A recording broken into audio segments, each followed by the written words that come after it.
Hello everyone. In this video we are going to discuss about the chapter number first of class 11th, the living world.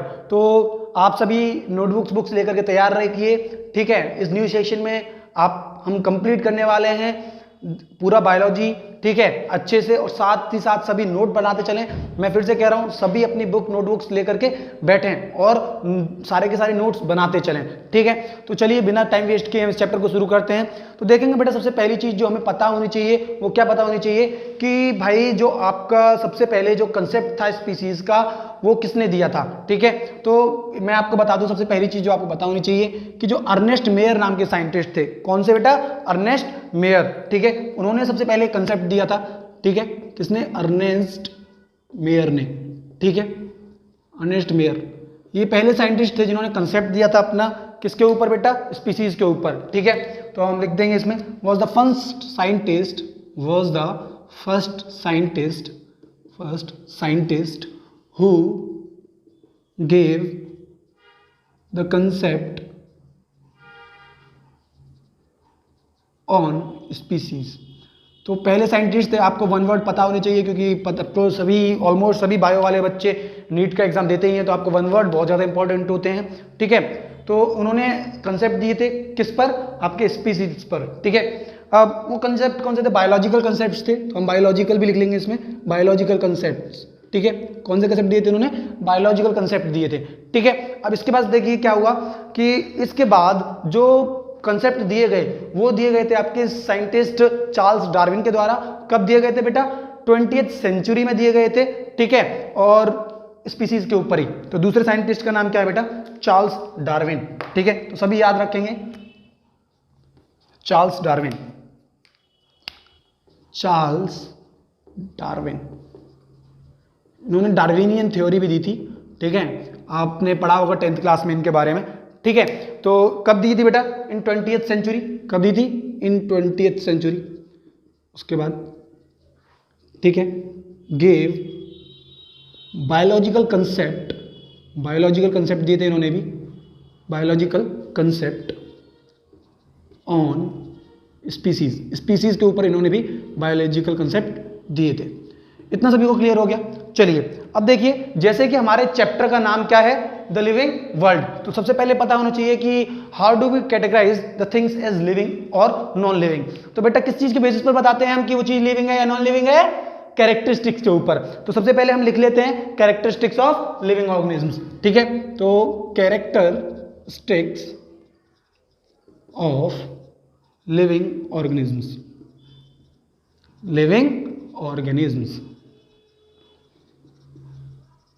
ठीक है। अब देखेंगे भाई कौन कौन सी कैरेक्टरिस्टिक्स हैं लिविंग ऑर्गेनिजम्स की, ठीक है। देखिए क्या हुआ, सबसे पहले जो हम इसमें कैरेक्टरिस्टिक लिखते हैं वो कौन सी लिखते हैं बेटा? ग्रोथ। पहली कौन सी लिखते हैं? ग्रोथ। तो डाल लेता हूं मैं जल्दी से, ग्रोथ। दूसरी जो हम कैरेक्टरिस्टिक्स लिखते हैं वो कौन सी लिखते हैं बेटा? रिप्रोडक्शन। थर्ड कौन से लिखते हैं हम इस क्लास में जो हम पढ़ेंगे बेटा? पुरानी नहीं, अभी आपको न्यू सिरे से याद रखना है, ठीक है, क्योंकि हम इसमें बताएंगे ये कैरेक्टरिस्टिक्स कैसी हैं और कैसी नहीं है, ठीक है। इसके बाद में मेटाबॉलिज्म, ठीक है। अब मेटाबॉलिज्म के बाद में हम क्या पढ़ते हैं? सेलुलर ऑर्गेनाइजेशन,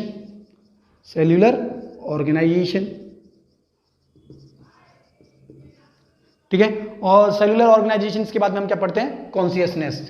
क्या? कॉन्शियसनेस। तो ये तो हुई हमारी कैरेक्टरिस्टिक्स किसके बारे में भाई? लिविंग ऑर्गेनिजम्स के बारे में हमने क्या लिख ली? कैरेक्टरिस्टिक्स लिख ली, ठीक है। अब ये जो कैरेक्टरिस्टिक्स हैं इनमें बेटा, कुछ जो कैरेक्टरिस्टिक्स हैं इसमें वो डिफाइंड है और कुछ नॉट डिफाइंड है, क्योंकि इनमें से कुछ कैरेक्टरिस्टिक्स आपके लिविंग ऑर्गेनिज्म शो करते हैं, नहीं शो करते हैं, ठीक है। इनमें से जो कैरेक्टरिस्टिक्स हमने लिविंग ऑर्गेनिज्म लिखी हैं, कुछ ऑर्गेनिज्म इन कैरेक्टरिस्टिक, कुछ जो इनमें से कुछ कैरेक्टरिस्टिक हैं उनको कुछ लिविंग ऑर्गेनिज्म शो नहीं करते हैं, और इनमें से कुछ कैरेक्टरिस्टिक्स को नॉन लिविंग भी शो करते हैं। तो इसका मतलब क्या हुआ कि इसमें से जो कुछ कैरेक्टरिस्टिक्स हैं वो आपकी डिफाइंड हैं और कुछ जो हैं वो नॉट डिफाइंड हैं, ठीक है। तो अभी हम इस चीज के बारे में पढ़ेंगे कि कौन सी कैरेक्टरिस्टिक डिफाइंड है और कौन सी नॉट डिफाइंड है, एक एक करके समझेंगे, ठीक है। तो सबसे पहले मैं समझा देता हूं आपको ग्रोथ के बारे में। तो मैं अभी इसे इरेज कर रहा हूं, बाकी सभी को डायरेक्टली बस ग्रोथ को छोड़ रहा हूं, तो उसके बारे में लिखेंगे सभी, ठीक है। तो आइयो आप सभी उतार रहे हैं साथ के साथ साथ, ठीक है, नहीं तो कोई प्रॉब्लम नहीं है, आपको पता ही है ग्रोथ वगैरह हम एक एक करके एक्सप्लेन करेंगे, तो आप एक साथ बाद में लिख लेना, ठीक है। अब देखेंगे बेटा ग्रोथ के बारे में कि ग्रोथ कैसी कैरेक्टरिस्टिक है, weather it is a defined characteristic और अ नॉन डिफाइंड कैरेक्टरिस्टिक। देखिए ग्रोथ को जो हम कैटेगराइज करते हैं दो तरीके से करते हैं, ठीक है। तो इट इज कैटेगराइज्ड बाय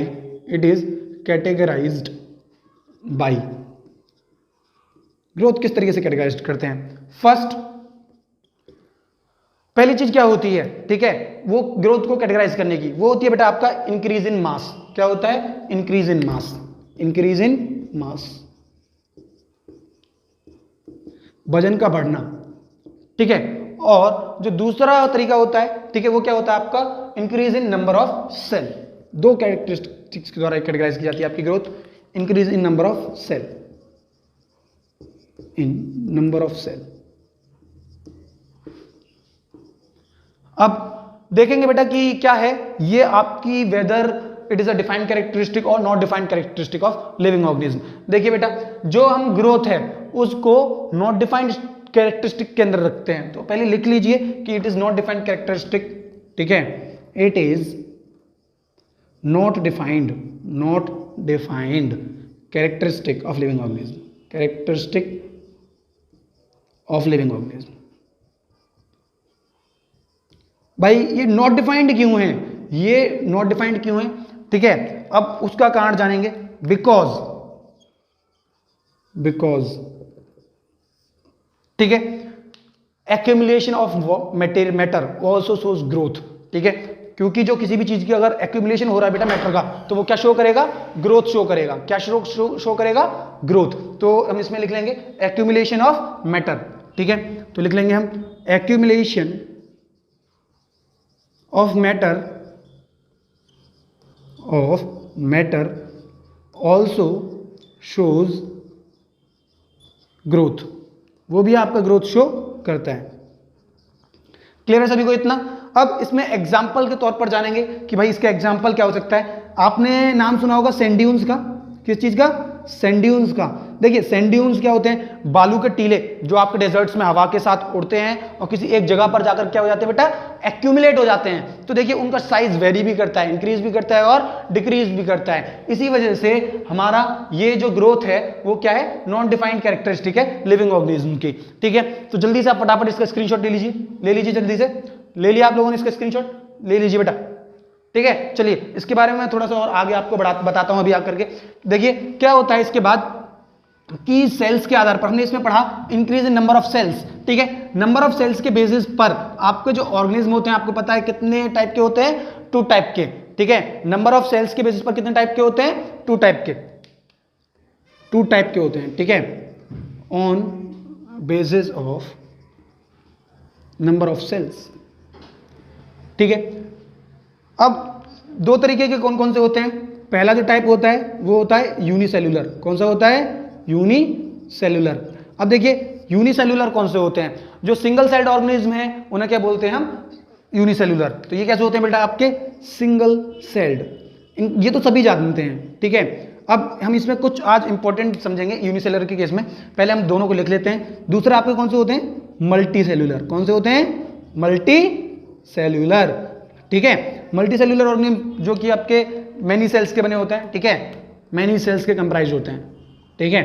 अब इनमें जो हम पढ़ते हैं अभी, जो हमें इस वक्त 11th क्लास के हिसाब से जो हमें पढ़ना है, ठीक है, वो क्या चीज है? देखिए कि क्या होता है कि जो ग्रोथ और रिप्रोडक्शन होता है मल्टी सेल्युलर ऑर्गेनिज्म में, वो क्या होता है बेटा आपका? इंडिपेंडेंट होता है। क्या होता है? इंडिपेंडेंट, ठीक है।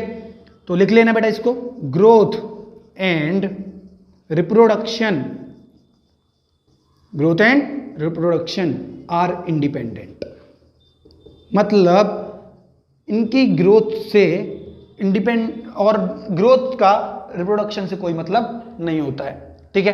कैसे? ये चीज समझ में आएगी जब हम यूनिसेल्युलर को डिस्क्राइब करेंगे तब। आपको अभी ये स्टेटमेंट थोड़ा सा ऑकवर्ड लग रहा होगा, अब ये क्लियर हो जाएगा आपको एकदम शीशे की तरह साफ। देखिए क्यों? यूनिसेल्युलर जो है उनमें ये डिपेंडेंट होते हैं, ठीक है। Growth and reproduction are dependent, reproduction are dependent. Sir इसका मतलब अभी तक हमें समझ में नहीं आया है, कैसे क्या दिक्कत है ये। चलो देखते हैं। देखिए सिंगल सेल्ड ऑर्गेनिज्म में सपोज करो ये हमने क्या बनाना है, सिंगल सेल्ड ऑर्गेनिज्म, ठीक है। तो चलो इस साइड शो करते हैं, ये सिंगल सेल्ड ऑर्गेनिज्म बना लिया हमने, ठीक है। अब इसको अगर ग्रो करना है तो ये ग्रो कैसे करेगा बेटा, ये सिंगल सेल्ड तो आपके ग्रोथ वैसे तो शो नहीं करते, लेकिन ग्रोथ किस तरीके से शो करते हैं वो हम अभी आपको समझाएंगे, ठीक है। तो ये देखो इसका न्यूक्लियस इस तरीके से शिफ्ट होगा पहले, फिर क्या होगा इस तरीके से, फिर इस शेप में आएगा, ठीक है। अब इसकी ग्रोथ हुई, देखी ना आपने, अब इसकी क्या हुई, ग्रोथ हुई। अब ग्रोथ होने के बाद ये क्या करेगा, स्प्लिट कर जाएगा 2 डॉटर सेल्स में। यही होता है ना सिंगल सेल्ड ऑर्गेनिज्म में, रिप्रोडक्शन भी और ग्रोथ भी दोनों क्या है, एक दूसरे पर डिपेंडेंट हैं, ठीक है। जबकि मल्टी सेल्यूलर में ऐसा नहीं होता है। तो यही समझाना चाह रहा था मैं आपको कि ये क्या होता है, यूनिसेल्यूलर ऑर्गेनिज्म में ग्रोथ और रिप्रोडक्शन जो है वो डिपेंडेंट है। देखो ग्रोथ के साथ साथ रिप्रोडक्शन हो रहा है, ठीक है, इसमें ऐसा कुछ नहीं होता है, ठीक है। Both are the separate concepts. Clear है सभी को इतना। चलो इसका भी जल्दी से स्क्रीनशॉट ले लीजिए। चलिए ले लिया स्क्रीनशॉट। अब देखिए आगे के कंसेप्ट के बारे में समझेंगे। देखिए आगे का जो कंसेप्ट है, दूसरी कैरेक्टरिस्टिक क्या थी हमारी, कैरेक्टरिस्टिक क्या थी, रिप्रोडक्शन। क्या थी, रिप्रोडक्शन। तो अभी हम रिप्रोडक्शन को देखेंगे, ठीक है, उसके बारे में समझेंगे। रिप्रोडक्शन पहले तो बताइए रिप्रोडक्शन होता क्या है। सभी को आई होप पता होगा, 10th क्लास में भी आप समझ करके आए हैं, पढ़ करके आए हैं, ठीक है। तो ये क्या होता है बेटा, reproduction is defined as the process of producing young ones which are genetically and morphologically similar, ठीक है। तो ये प्रोसेस होता है आपका ऑफ प्रोड्यूस करने का, ठीक है, यंग वंस को, किसको, यंग वंस को, ठीक है, ऑफ विच आर जो कि कैसे होते हैं, which are of their own kind, उन्हीं की तरह ही होते हैं, ठीक है, ओन काइंड, ठीक है। इतना क्लियर है सभी को। अब जो रिप्रोडक्शन है सभी को पता है कितने टाइप्स क्या होता है, it is of two type, दो तरह की क्या होता है आपका, कौन कौन सा होता है। First one is your sexual mode of reproduction, ठीक है। दूसरा कौन सा होता है बेटा आपका, असेक्सुअल। यही दो टाइप्स हैं आपके, ठीक है। तो हर एक में तो जो इंपॉर्टेंट चीज है वो हमें ये पढ़ना है, जो इंपॉर्टेंट चीज है कि वो डिफाइंड है या फिर नॉन डिफाइंड कैरेक्टरिस्टिक है, ठीक है। दो टाइप का होता है। तो देखिए अभी सेक्सुअल में और सेक्सुअल में सबसे बड़ी जो डिफरेंस वाली बात है वो क्या है, ठीक है, इसमें आपके both the parents are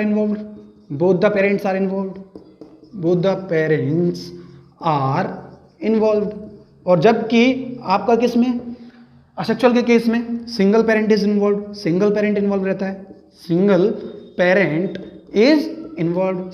involve रहता है, ठीक है। अब होता क्या है, देखिए असेक्सुअल में आपको समझ में आ गया कि बोथ द पेरेंट्स इन्वॉल्व रहते हैं, और सेक्सुअल में क्या होता है आपका, दोनों पेरेंट्स इन्वॉल्व हैं और सेक्सुअल में सिंगल पेरेंट इन्वॉल्व है। अब इसके कंसेप्ट्स को समझने के लिए देखो असेक्सुअल में हम एग्जांपल्स भी देते हैं, ठीक है। तो एग्जांपल्स में के तौर पर हम देखेंगे कौन इसके टाइप्स में होते हैं, सब टाइप्स जो होते हैं, ठीक है। कौन कौन सा होता है, बडिंग,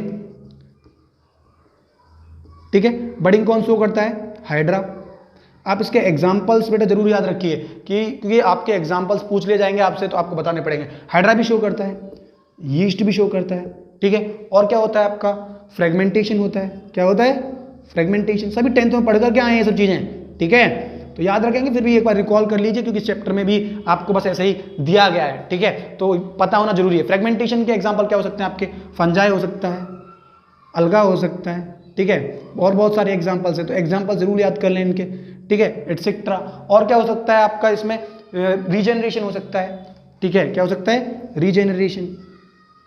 रीजनरेशन के एग्जांपल बताइए, ठीक है। रीजनरेशन के एग्जांपल आपके कौन कौन से हो सकते हैं, देखिए आपका रीजनरेशन में आपका क्या हो सकता है, प्लेनेरिया हो सकता है आपका, ठीक है।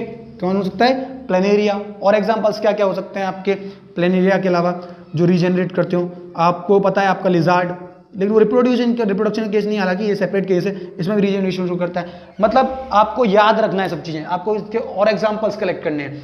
सेक्सुअल में क्या होता है, देखिए कि मेल और फीमेल गैमेट आपके मिलते हैं और प्रोड्यूस करते हैं, ठीक है। तो जैसे ये मेल हुआ, हमने फीमेल बना लिया, ठीक है। इनका एन क्रोमोसोम्स नंबर का, इनका भी एन मिलकर के क्या बना लेंगे, 2n। इसको क्योंकि आपके दोनों पेरेंट्स इन्वॉल्व होते हैं तो इसीलिए हम कैसे क्या कहते हैं, सेक्सुअल मोड ऑफ रिप्रोडक्शन। अब मुद्दे की क्या बात थी भाई, मुद्दे की बात थी कि ये डिफाइंड कैरेक्टरिस्टिक है आपकी या नॉट डिफाइंड कैरेक्टरिस्टिक है, ठीक है। तो वो जरूरी है आपको याद रखना है कि ये वेदर आपकी डिफाइंड कैरेक्टरिस्टिक है या फिर नॉट डिफाइंड कैरेक्टरिस्टिक है लिविंग ऑर्गेनिज्म की। तो इस चीजों को स्किप मत कीजिए, ठीक है। तो मैं आपको बता देता हूं कि ये डिफाइंड है या फिर नॉट डिफाइंड कैरेक्टरिस्टिक है। तो मैं यहां पर लिख देता हूं आपका कि whether it is a defined characteristic और non defined characteristic of living organism, ठीक है। तो देखिए बेटा, it is not defined, it is not defined characteristic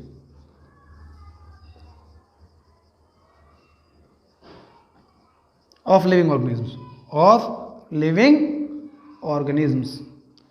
अब आपके दिमाग में आ रहा होगा सर ऐसा क्यों, ये नॉट डिफाइंड क्यों है, क्यों भाई ऐसा कौन सा है कि भाई नॉन लिविंग थिंग तो रिप्रोड्यूस करती नहीं है सर जी। हाँ बेटा, नॉन लिविंग नहीं करती हैं, लेकिन कुछ हमारे पास ऐसे लिविंग ऑर्गेनिज्म्स हैं जो कि रिप्रोड्यूस नहीं करते। इसी वजह से अब वो बेटा रिप्रोड्यूस नहीं करते तो इसका मतलब ये थोड़ा ही नॉन लिविंग है, इसीलिए हम इसको क्या रखते हैं, नॉन डिफाइंड कैरेक्टरिस्टिक लगते हैं। क्यों? अगर आपसे पूछ लिया जाए व्हाई, तो आप लिखोगे बिकॉज, क्योंकि, बिकॉज स्टीराइल ह्यूमंस, स्टीराइल का मतलब होता है जो रिप्रोड्यूस नहीं करते हैं, स्टीराइल ह्यूमंस बेटा पढ़ोगे 12th क्लास में, क्योंकि स्टीराइल ह्यूमंस आपके वो होते हैं जिनके पास एक्स्ट्रा कॉपी ऑफ एक्स होती है, जो जिनके पास दोनों बिहेवियर शो करते हैं, तो वो ह्यूमन स्टीराइल होते हैं, ठीक है। तो स्टीराइल ह्यूमंस इसके एग्जाम्पल हो गए, ठीक है। और sterile worker bee, sterile worker bee ये मधुमक्खियों की जो प्रजाति है एक वर्कर बी, ठीक है, वो भी रिप्रोड्यूस नहीं करती हैं। एंड म्यूल्स ये एक आपके गधे की प्रजाति है, ठीक है, वो भी रिप्रोड्यूस नहीं करती है। तो इसका मतलब क्या हुआ कि भाई अब ये रिप्रोड्यूस नहीं कर रहे तो क्या मैं कह दूं नॉन लिविंग है? नहीं ना। तो ये आपकी नॉट डिफाइंड कैरेक्टरिस्टिक हो गई लिविंग ऑर्गेनिज्म की। सभी को क्लियर हो गया, इतना समझ में आ गया? तो बेटा जल्दी से बस इसका फटाक से स्क्रीनशॉट लो, थोड़ा सा और डिस्कस करेंगे इसके बारे में, जल्दी से ले लो, ठीक है, लो जल्दी से फटाफट। चलिए तो फिर अब देखते हैं, जल्दी से मैं इसे इरेज करता हूं, नेक्स्ट कैरेक्टरिस्टिक के बारे में समझेंगे, ठीक है। नेक्स्ट कैरेक्टरिस्टिक क्या है बेटा हमारी? मेटाबॉलिज्म। क्या है? मेटाबॉलिज्म। तो समझेंगे सभी की मेटाबॉलिज्म क्या होता है, ठीक है। तो मैं डाल लेता हूं मेटाबॉलिज्म। देखिए मेटाबॉलिज्म क्या होता है बेटा, it is catabolic activities plus anabolic activities. क्या होता है आपका? Catabolic plus anabolic activities. अब ये क्या होती है बेटा? ये केमिकल एक्टिविटीज होती हैं जिसमें कैटायंस इन्वॉल्व होते हैं वो कैटाबॉलिक, जिसमें एनायंस इन्वॉल्व होते हैं वो आपके एनाबॉलिक एक्टिविटीज, ठीक है। और अदर शब्दों में अगर मैं इसे कहना चाहूं तो क्या कह सकते हैं? Sum total of all chemical activities, all chemical activities taking place in our body. जो हमारी बॉडी में सारी केमिकल एक्टिविटीज होती हैं, ठीक, इन अवर बॉडी, वो क्या कहलाता है बेटा? आपका मेटाबॉलिज्म कहलाता है। क्लियर सभी को कि मेटाबॉलिज्म क्या होता है, ठीक है। अब इसके एग्जांपल के तौर पे समझेंगे। कई बार इसे क्या, देखो ये जो है आपकी डिफाइंड कैरेक्टरिस्टिक है, बट सवाल उठाया गया किसको लेकर के? इन विट्रो फर्टिलाइजेशन को, ठीक है। टेस्ट ट्यूब बेबी आपने पढ़ा होगा, ठीक है, समझा होगा या सुना तो होगा ही कम से कम, ठीक है। तो पढ़ोगे तो इन विट्रो फर्टिलाइजेशन के बारे में आप क्लास 12th में चैप्टर नंबर 4 ह्यूमन हेल्थ में, ठीक है, रिप्रोडक्टिव हेल्थ में, ठीक है। लेकिन इसका कुछ सेक्शन यहाँ पर आपको दिया गया है, क्योंकि सवाल उठे कब? जब विट्रो फर्टिलाइजेशन की बात आई कि भाई देखो वो आपका है या नहीं, ठीक है। तो वो है, क्योंकि देखो बेशक हमारा, अब उन्होंने क्या कहा, जो टेस्ट ट्यूब बेबी है वो टेस्ट ट्यूब तो नॉन लिविंग है, लेकिन उसके अंदर प्रोड्यूस क्या हो रहा है? लिविंग थिंग प्रोड्यूस हो रही है। ऊपर से उसके अंदर वो सारी केमिकल एक्टिविटीज भी हो रही हैं जो कि हमारी बॉडी के अंदर होती हैं, तभी तो वो लिविंग ऑर्गेनिज्म फॉर्म हो रहा है, ठीक है। तो इसीलिए ये क्या हो गई? आपकी डिफाइंड कैरेक्टरिस्टिक हो गई। तो आप एग्जांपल के तौर पर हम इसमें क्या लिखते हैं? इन विट्रो, ठीक है, इन विट्रो के बारे में लिखते हैं, ठीक है, जिसको कि हम टेस्ट ट्यूब बेबी के नाम से भी जानते हैं। किसके नाम से? टेस्ट ट्यूब बेबी, ठीक है।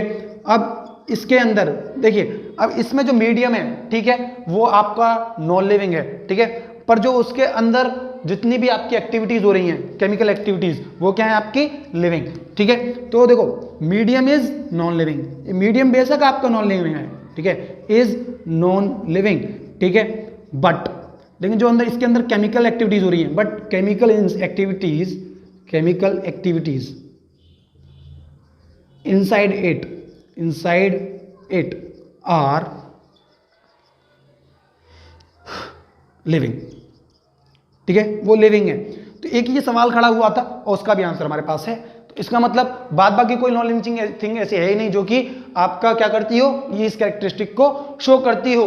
केमिकल तो हमारी लिविंग है ना, तो ये लिविंग की कैरेक्टरिस्टिक हुई अभी तक आपकी एक्टिविटी, केमिकल एक्टिविटीज, क्योंकि इसके अंदर भी वो सारी केमिकल एक्टिविटीज होती हैं। इसीलिए it is the defined characteristic of living organism. It is the, क्योंकि कोई भी नॉन लिविंग चीज इस चीज को शो नहीं करती और सारी लिविंग चीज इसको शो करती हैं। It is the defined characteristic of living organism. I hope आप सभी को समझ में आ गया होगा। पढ़ेंगे हमको इनमें केसेस के बारे में, बेटा पूछ लिया जाता है यहाँ से, यही एक्सेप्शंस वाले केसेस आते हैं। ठीक है, समझ में आ गया इतना सभी को। चलिए तो फटाक से इसका स्क्रीनशॉट ले लीजिए अभी तो ही। ठीक है, जल्दी से ले लीजिए इसका स्क्रीनशॉट। ले लिया इसका स्क्रीनशॉट। चलिए तो मैं इसको यूज कर देता हूं।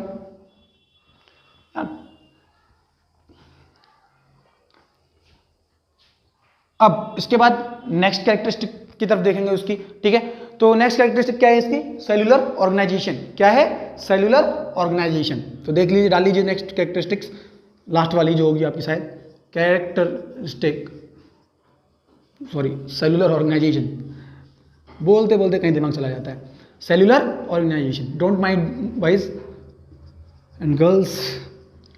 अब सेल्यूलर ऑर्गेनाइजेशन की बात करेंगे हम कि जो हमारा सेल्यूलर ऑर्गेनाइजेशन है वो वेदर हमारी डिफाइंड कैरेक्टरिस्टिक है लिविंग ऑर्गेनिज्म की या फिर नहीं है। देखिए अब हम किस तरीके से बताते हैं कि सेल्यूलर ऑर्गेनाइजेशन क्या होता है। ठीक है, ऑर्गेनिज्म आर द कॉम्बिनेशन, जो हम लिविंग ऑर्गेनिज्म, इसको हम कैसे बताते हैं, व्हाट इज सेल्यूलर ऑर्गेनाइजेशन। तो हम बताते हैं इसमें कि ऑर्गेनिज्म जो है वो प्रोडक्ट है किस चीज का, सेल का और सेल के प्रोडक्ट का। ठीक है, तो ऑर्गेनिज्म इज इक्वल टू, इसमें हम बताते हैं organism is equal to, organism किसके बराबर होता है, cell plus cell product, cells के प्रोडक्ट का। ठीक है, तो उन्हीं का हम सभी क्या है, आवरण है, उन्हीं से हम मिलकर के बने हैं। ठीक है, और जो हमारी ये कैरेक्टरिस्टिक है वो क्या है, सिंपली डिफाइंड कैरेक्टरिस्टिक है, क्योंकि कोई भी अदर आपकी नॉन लिविंग थिंग्स जो हैं वो आपकी सेल से नहीं बनी है, वो किससे बनी है, एटम से और उनके प्रोडक्ट से। ठीक है, और जो लिविंग ऑर्गेनिज्म है वो किसके बने, आपके सेल और सेल के प्रोडक्ट से। ठीक है, तो आप लिख सकते हो all living organism are, all living organisms are, ये मैंने शॉर्ट में लिख दिया है ऊपर प्लस वाला, आर कॉम्बिनेशन, कॉम्बिनेशन है बेटा किस चीज के, of cell and its product, and its product, और उसके प्रोडक्ट के। सो इसीलिए it is defined characteristic, it is defined characteristic. I hope आपको समझ में आ गया होगा, इतना क्लियर है सभी को इतना। ठीक है, अब देखिए क्या होता है इसके बाद जो हम डिस्कस करते हैं, हम वो करते हैं इसके बाद जो नेक्स्ट कैरेक्टरिस्टिक है हमारी कॉन्शियसनेस। बेटा बहुत ज्यादा इंपॉर्टेंट है, इसको ध्यान से सुनिएगा। ठीक है, तभी बेटर रहेगा। कॉन्शियसनेस समझे, आप इससे पहले जो पढ़ते थे वो पढ़ते थे response to stimuli.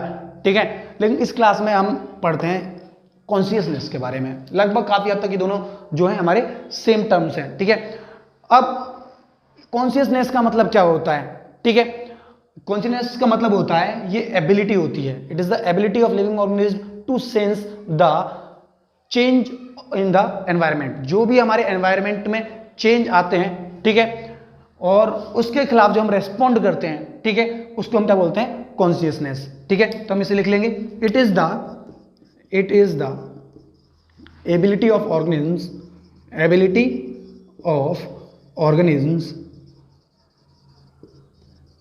to sense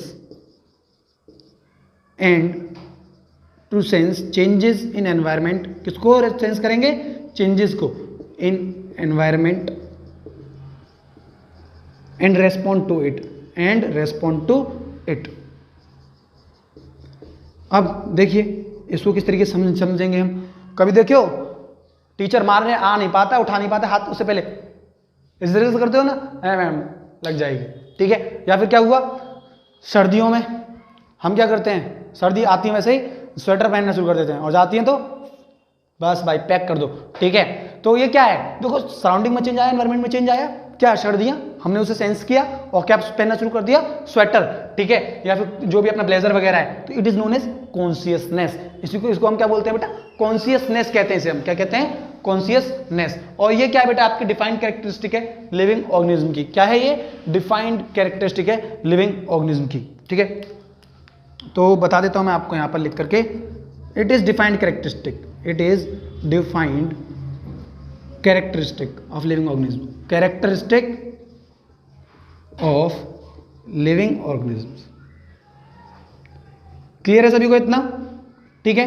अब इसके बाद देखिए, इसके बाद हमें क्या समझना है, अब इसके बाद देखिए हमें ये समझना है इसमें कि क्या प्लांट, इससे सवाल उठता है कि क्या प्लांट भी आपके कॉन्शियसनेस को शो करते हैं? वास्तव में जो प्लांट्स हैं वो भी कॉन्शियसनेस को शो करते हैं या नहीं करते हैं? ठीक है, तो इसको कैसे समझेंगे? देखो बेटा, आपने क्लास 10th में चैप्टर नंबर 2 पढ़ा था ना, कंट्रोल एंड कोऑर्डिनेशन बायोलॉजी का।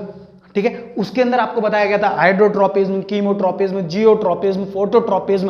देखा ना, सूरजमुखी सूरज की तरफ इस तरह डायरेक्शन चेंज करता है ना, तो ये क्या है? कॉन्शियसनेस है। एनवायरमेंट में चेंज आता है, जिस जिस एनवायरमेंट में चेंज रहा है वैसे ही वो भी अपना फेस चेंज करता जा रहा है। ठीक है, तो देखिए प्लांट्स के केस में हम बताते हैं, तो प्लांट में कैसे कॉन्शियसनेस शो करते हैं, इसके एग्जांपल्स हो सकते हैं बाई जियोट्रोपिज्म, जियोट्रोपिज्म के जरिए शो करते हैं आपका।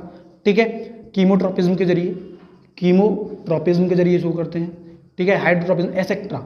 ये जो ट्रोपिज्म है ये इसके एग्जाम्पल हैं कि किस तरीके से ये आपका क्या शो करते हैं, कैरेक्टरिस्टिक्स को शो करते हैं कि हाँ भाई ये जो है डिफाइंड कैरेक्टरिस्टिक है कॉन्शियसनेस आपकी।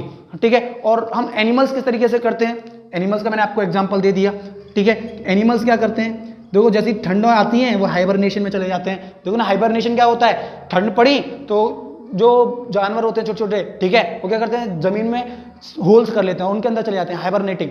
ठीक है, हम क्या करते हैं, स्वेटर पहन लेते हैं। ठीक है, एग्जांपल में लिख लेंगे, we put warm clothes in winter, we put warm clothes in winter, warm clothes in winter.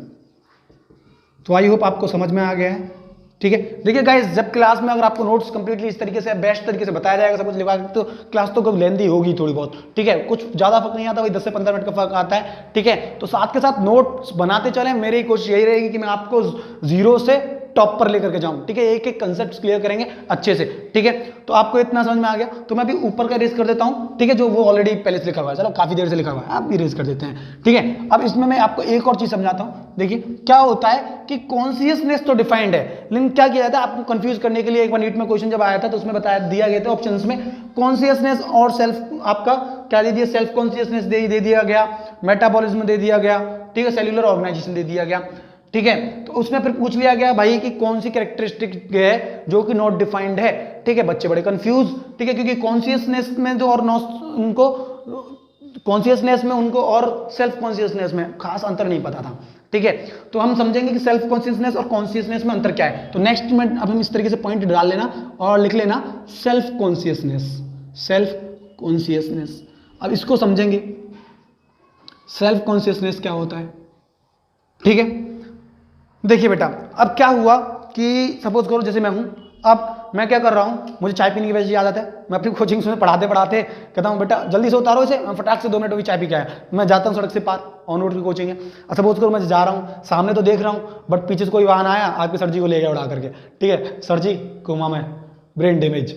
ठीक है, अब क्या हुआ, सर जी की मेमोरी चली गई, सर जी की मेमोरी चली गई। अब क्या हुआ कि सर जी से तुम पूछोगे सर जी तुम्हारा नाम क्या है, पता नहीं। तो पूछोगे सर जी सब्जी कौन सी पसंद है, पता नहीं। सर आपका फेवरेट कलर, पता नहीं। ठीक है, अब ये पता नहीं का मतलब क्या है कि वो जो पर्सन आपका कोमा में गया है उसकी जो खुद से रिगार्डिंग जो कॉन्शियसनेस है कि जो उसे पसंद था और नहीं पसंद था, अब वो धीरे धीरे जब जैसे एक्सपीरियंस गेन करेगा उसके साथ उसे पसंद और नापसंद लगेंगी।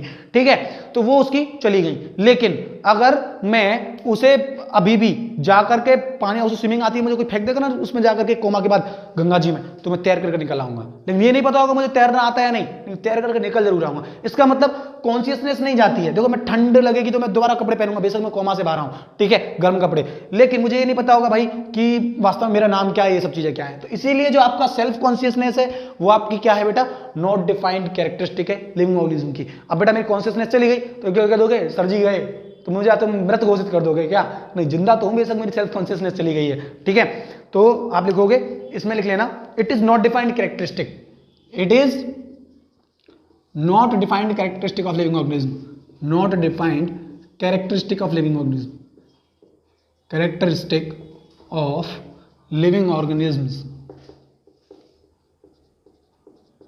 ठीक है, और एग्जांपल दोगे, ठीक है। एग्जाम्पल के तौर पर आप क्या लिखोगे, कंडीशंस ऑफ ब्रेन डैमेज और कोमा, ब्रेन डैमेज और कोमा में जो व्यक्ति चले जाते हैं उनके पास ये नहीं होती है, लेकिन वो जीवित होते हैं, ठीक है। तो आई होप इतना भी आपको समझ में आया, ठीक है, सेल्फ कॉन्शियसनेस के बारे में। तो जल्दी से फटाक से इसका स्क्रीनशॉट ले लो, फिर हम चलते हैं नेक्स्ट चीजों की तरफ। जल्दी से लीजिए स्क्रीनशॉट इसका, जल्दी से लीजिए। कर ले लिया स्क्रीनशॉट। चलिए नेक्स्ट इसकी कैरेक्टरिस्टिक, अब नेक्स्ट आगे के टॉपिक्स के बारे में बढ़ते हैं। यहाँ पर आपकी कैरेक्टरिस्टिक्स हो गई कंप्लीट, तो हम आगे की ओर बढ़ते हैं, पढ़ेंगे आगे के कंसेप्ट्स जल्दी से। तो देखिए बेटा, इसके बाद जो हमें पढ़ना है वो पढ़ना है आपका डाइवर्सिटी इन लिविंग वर्ल्ड, ठीक है। तो आपका जो नेक्स्ट है वो है diversity in living world, diversity in living world, in living world. देखिए बेटा, डाइवर्सिटी इन लिविंग वर्ल्ड में जो पहला जो आपका टर्म होता है वो होता है आपका बायोडाइवर्सिटी। क्या होता है? बायोडाइवर्सिटी। देखिए बेटा, जो अर्थ क्रस्ट है उस पर millions of species are found, ठीक है। मिलियन तरह की प्रजातियां हमारे अर्थ क्रस्ट पर पाई जाती हैं, ठीक है। इसी को हम बोलते हैं बायोडाइवर्सिटी। आपको बायो का जब भी वर्ड का जो मीनिंग मिलेगा, ठीक है, तो बायो का मतलब अक्सर आपका क्या होता है, देखिए बायो का मतलब होगा आपका ऑर्गेनिज्म, एंजाइम, ठीक है, ऑर्गेनिज्म, एंजाइम या फिर टिश्यूज या सेल, ये मतलब होता है आपका बायो का, ठीक है। तो ऑर्गेनिज्म, एंजाइम, टिश्यू, सेल्स। और डाइवर्सिटी मतलब भिन्न प्रकार की, ठीक है। तो विभिन्न प्रकार के आपके जो ऑर्गेनिज्म जो हैं अर्थ पर पाए जाते हैं, ठीक है। इसका हम बायोडाइवर्सिटी का मतलब हो गया कि विभिन्न प्रजातियां, ठीक है। तो हम जब इसको बताते हैं कि भाई ये क्या होता है अबाउट दिस बायोडाइवर्सिटी, तो आप बताएंगे number of organism are found over the earth crust is known as biodiversity, ठीक है। Number of species of organisms are found on earth crust is known as biodiversity,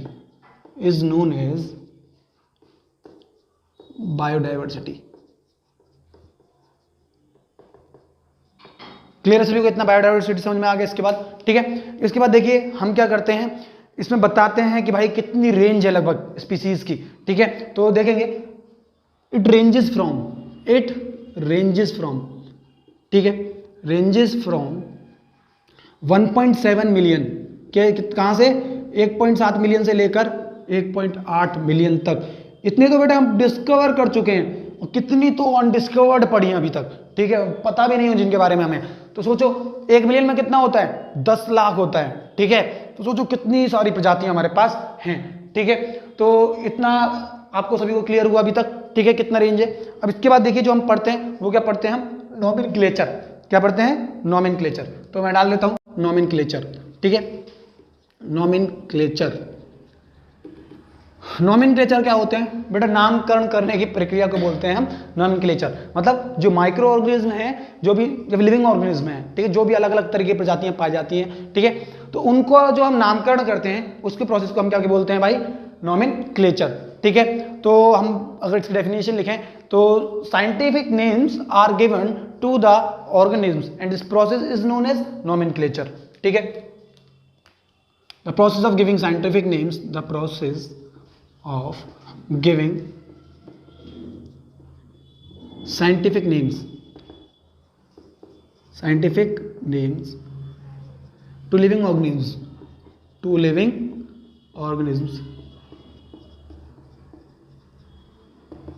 is known as nomenclature, समझ में आ गया सभी को? ये तो आपका कहलाता है नॉमेनक्लेचर। अब इसके बारे में अब आगे देखेंगे और क्या क्या हम इसके बारे में जान सकते हैं, ठीक है। अब ये जो क्राइटेरिया पर बेस्ड होता है, ठीक है, क्राइटेरिया क्या होते हैं आपके? Criteria, it follow the criteria given by, ये जो आपका प्रोसेस है नॉमेनक्लेचर का, ये क्राइटेरिया फॉलो करता है। It follows criteria given by, जो कि दिया गया है, किस किस के द्वारा दिया गया है ये देखेंगे भाई, ठीक है। गिवन बाय 2 ब्रांचेस के द्वारा दिया गया है ये आपका, ठीक है। एक पहली जो है आपका वो है ICBN, दूसरी जो है वो क्या है आपकी? ICAR, ICZN। अब देखेंगे ICBN और ICZN क्या है। ठीक है, ICZN आपका ICBN क्या है बेटा, इंटरनेशनल कोड। क्या है, आई से इंटरनेशनल, इंटरनेशनल, सी से कोड। अब देखिए बेटा, बुक्स में आपको मिस्टेक मिलेगी एक, वो मिस्टेक है आपकी कि यहां पर मैं मार्क कर दे रहा हूं, मैंने जो वर्क किया रिसर्च वर्क उसके बेस पर मैं आपको बता रहा हूं कि यहां पर इसके बाद आता है आपका ऑफ। बुक्स में लिखा हुआ मिलेगा आपको फ्रॉम, क्या लिखा हुआ मिलेगा, फ्रॉम। तो बेटा ध्यान रखना यहां पर ऑफ ही लिखना, मैंने रिसर्च किया है, अदरवाइज आप गलती कर जाओगे कि कहीं ऑप्शंस में अगर आपको फ्रॉम और ऑफ दोनों दिए हैं तो आपका आंसर होगा इंटरनेशनल कोड ऑफ। ठीक है, B for botanical, N for nomenclature. ठीक है, of botanical nomenclature, botanical nomenclature मतलब ये आपका डील करता है नॉमेनक्लेचर। ठीक है, ये डील करता है किसके साथ, it deals with naming of plants, naming of plant, ये प्लांट की नेमिंग के साथ डील करता है। ठीक है, आपका ICBN। ठीक है, इसके बाद है आपका ICZN, तो ये होता है आपका international code of zoological, zoological nomenclature. Clear सभी को इतना। अब ये डील करता है आपका naming of animals, it deals with naming of animals. Clear है सभी को, एनिमल्स एंड माइक्रो ऑर्गेनिज्म की नेमिंग के साथ आपका डील करता है। तो बेटा ये जो है आपको इतना क्लियर याद रखना है, जब तक इसे फटाक से इसका स्क्रीनशॉट ले लो, जल्दी से लो, ले लिया स्क्रीनशॉट। चलिए देखते हैं आगे के कंसेप्ट्स के बारे में। अब इसके बाद जो हम पढ़ेंगे वो ये पढ़ेंगे कि भाई जरूरत क्या पड़ी नॉमेनक्लेचर करने की, जरूरत क्या पड़ी, why do we need the nomenclature. ठीक है, नॉमेनक्लेचर की हमें जरूरत क्यों पड़ी, तो हम बताएंगे अभी आपको नीड ऑफ नॉमेनक्लेचर क्यों है हमें। ठीक है, तो नीड ऑफ नॉमेनक्लेचर। अब देखिए इसके पीछे क्या राज है, दिक्कत क्या हुई कि अब मैं यहां पर था तो एक भैया कह रहे थे कि काग आ गया, काग आ गया, भगा दे। ठीक है, अब मैं कह रहा था ये काग क्या है भाई, इतनी देर से सोच में पड़ा हुआ था। तो बाद में मैंने देखा उन्होंने हाथ करके कहा तो विंडो पे कौवा बैठा था। ठीक है, मैंने कहा अरे कौवे को ये काग कह रहे हैं इतनी देर से। ठीक है, तो दिक्कत क्या है ना कि जगह जगह के लोग एक एक चीज को हो सकता है कितने नामों से बुलाते हो, अलग जगह पर अलग अलग नाम से बुलाया जाता हो। ठीक है, तो कोई कौवे को कौवा कहेगा, कोई काग कहेगा, ठीक है, कोई कौवा कहेगा, तो पता नहीं क्या क्या नाम रख दिए उस बेचारे के। ठीक है, तो ताकि हर जगह एक ही नाम से उसे पुकारा जा सके, इसीलिए, क्योंकि भाई दूसरी लैंग्वेज में उन्हें समझना क्या हो जाता है बहुत ज्यादा डिफिकल्ट, इसीलिए जो आपका इंटरनेशनल यूनियन ऑफ नॉमेनक्लेचर है उसने क्या किया, उनको परमानेंट नाम देने की सोची, साइंटिफिक या बायोलॉजिकल नेम्स जिनको कि ऑल ओवर वर्ल्ड फॉलो किया जाता है। क्लियर है सभी को इतना। तो लिखेंगे हम इसमें पहला point, it is difficult, it is difficult to understand the local names of organisms as they vary from place to place, as they vary from place to place, from place to place, वो जगह से जगह बदलते रहते हैं। ठीक है, so international union of, इसीलिए इंटरनेशनल यूनियन ने of nomenclature had decided to give biological names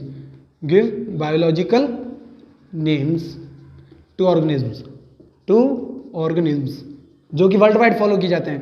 ठीक है, which are followed world wide.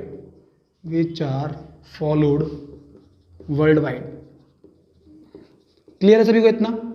अब देखिए उसके बाद सबसे पहले जो नेमिंग के प्रोसेस में, ठीक है, साइंटिस्ट ने जो सबसे पहले नेमिंग का कंसेप्ट दिया था, जो सबसे पहले नेमिंग की थी वो किसने की थी बेटा, आपको पूछ लिया जाता है, तो कार्लोस लिनेयस ने। ठीक है, तो लिख लेंगे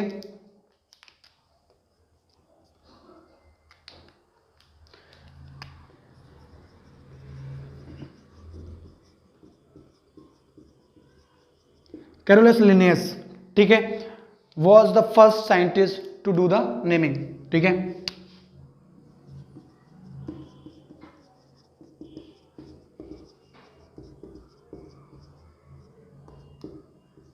हु डिड नेमिंग। तो याद रखना बेटा कौन से साइंटिस्ट थे सबसे पहले, नेमिंग। आपने पढ़ा होगा ये 9th क्लास में भी, डाइवर्सिटी इन लिविंग ऑर्गेनिज्म नाम का जो चैप्टर था उसके अंदर पढ़ा होगा, ठीक है। तो उस क्लास में आपको ये पढ़ने के लिए मिला होगा, ठीक है। अब देखिए क्या हुआ, उन्होंने क्या किया, 2 किताबें दी, ठीक है, नॉमेनक्लेचर के ऊपर। He has given 2 books on nomenclature. इन्होंने 2 बुक्स दी, 2 बुक्स किस चीज पर, ऑन नॉमेनक्लेचर के ऊपर, ठीक है। तो समझेंगे इन्होंने कौन सी 2 किताबें दी आपकी नॉमेनक्लेचर के ऊपर, ठीक है। अब देखिए इन्होंने कौन कौन सी किताबें दी। पहली जो इन्होंने किताब दी थी नॉमेनक्लेचर के ऊपर, ठीक है, वो कौन सी थी भाई, एनिमल्स पर डिपेंड थी, पहली एनिमल्स पर। दूसरी प्लांट्स की नेमिंग के लिए, किसकी, प्लांट्स की, ठीक है। तो जो इन्होंने एनिमल्स के लिए दी थी उसका नाम था सिस्टेमा नेचुरा, ठीक है, सिस्टेमा, याद रखना बेटा बहुत इंपॉर्टेंट है, नेचुरा, ठीक है। और जो इन्होंने प्लांट्स के लिए दी थी वो दी थी स्पीसीज प्लेंटेरम, ठीक है, स्पीसीज प्लेंटेरम। कब दी थी, 1 मई को। कब दी थी, 1 मई को। सन कौन सा था, किसी को पता है, नहीं पता, चलो कोई बात नहीं, कमेंट सेक्शन में बताइए, लेकिन हालांकि मैंने ये तो लिख दिया, 1753 में दी थी। कब दी थी, 1753 में दी थी। क्लियर है सभी को। जिसमें कि आपका जो नॉमेनक्लेचर था वो किस तरीके से किया गया है उसके बारे में हम पढ़ेंगे अब, कि उसके रूल्स क्या थे नॉमेनक्लेचर के, ठीक है। तो चलिए देखते हैं रूल्स क्या हैं आपके नॉमेनक्लेचर के। तो जल्दी से फटाक से इसका स्क्रीनशॉट ले लीजिए ऐसे ही, ठीक है, अभी जल्दी से स्क्रीनशॉट ले लीजिए इसका, दिख रहा है ना क्लियर, पीछे की जरूरत नहीं है ना, हाँ फटाक से ले लीजिए। तो चलो मैं इरेज कर देता हूं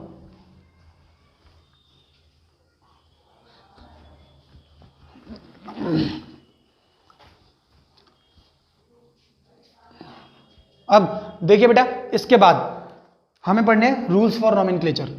रूल्स फॉर नॉमेनक्लेचर कि भाई रूल्स क्या क्या हैं आपके नॉमेनक्लेचर के। क्लियर है सभी को इतना। अब देखिए कि रूल्स क्या हैं आपके नॉमेनक्लेचर के, वो देखेंगे। Rule number 1, rule number 1, rule number 1 क्या कहता है आपका, जीनस नेम जो है, ठीक है, वो आपका पहले लिखा जाएगा, ठीक है, और कैपिटल लेटर में लिखा जाएगा, ठीक है। जीनस नेम इज रिटन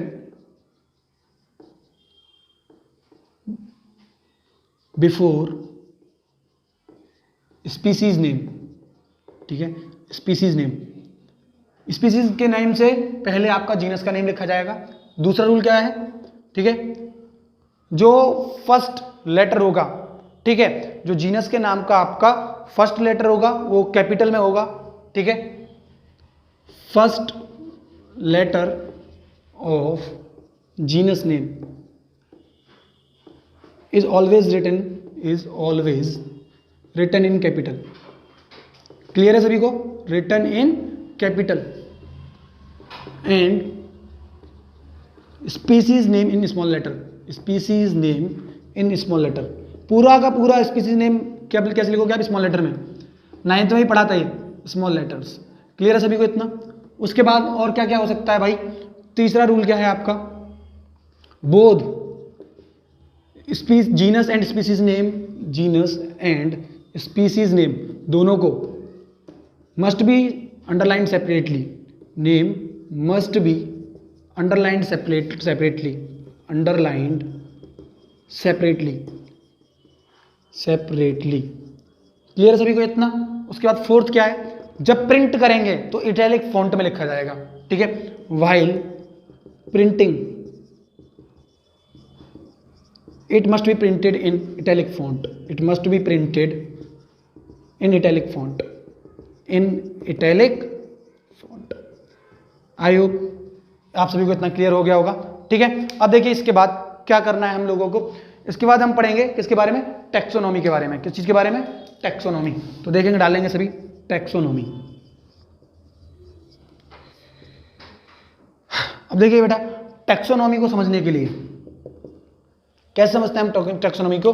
ये बेटा स्टडी होती है किस चीज की, प्रिंसिपल्स की और प्रोसीजर की क्लासिफिकेशन के, ठीक है। तो it is the study of the procedure and the principle of classification, ठीक है। It is the study of procedure and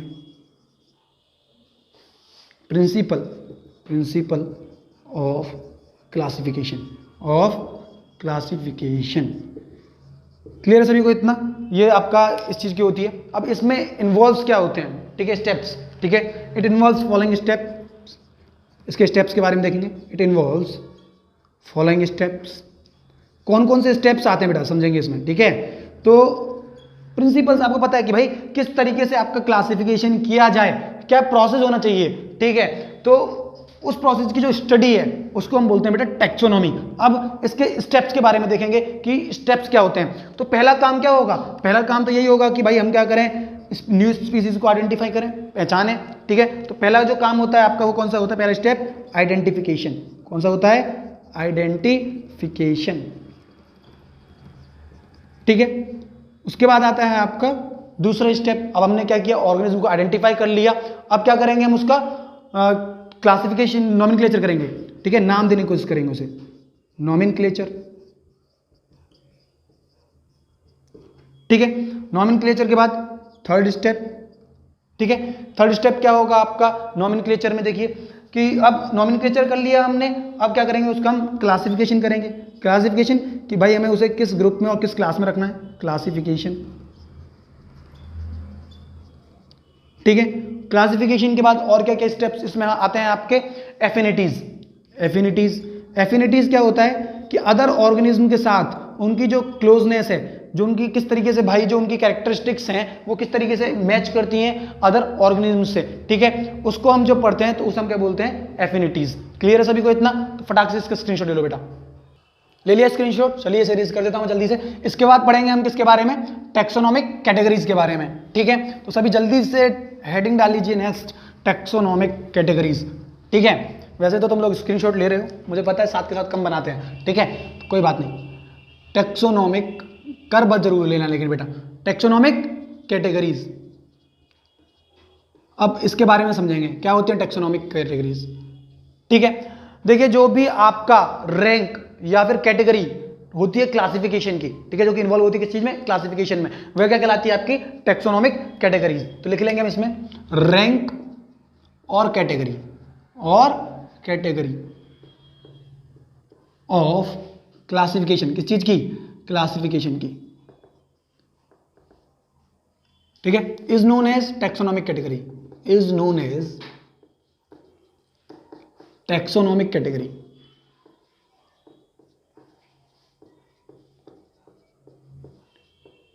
ठीक है। क्लियर है इतना? अब देखिए जो टैक्सोनॉमिक कैटेगरीज का जो अरेंजमेंट है वो हिरार्की के आधार पर किया जाता है। किसके आधार पर? हिरार्की के आधार पर, ठीक है। It is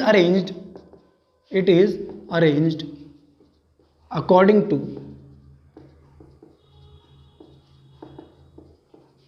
taxonomic hierarchy.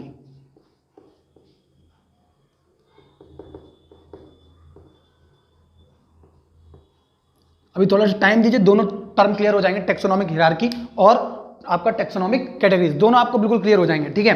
तो पहले देख लेते हैं ये कौन से होते हैं आपके टैक्सोनॉमिक कैटेगरीज, ठीक है। तो देखिए ये आपके कौन कौन सी होती हैं। सबसे पहले जो हम लिखते हैं इसमें टैक्सोनॉमिक कैटेगरीज में, ठीक है, वो कौन से लिखते हैं? स्पीसीज, जीनस, ठीक है, फिर फैमिली, फिर ऑर्डर, उसके बाद आप क्या लिखना है? क्लास, फिर किंगडम, फाइलम, उसके बाद फाइलम और फिर उसके बाद किंगडम,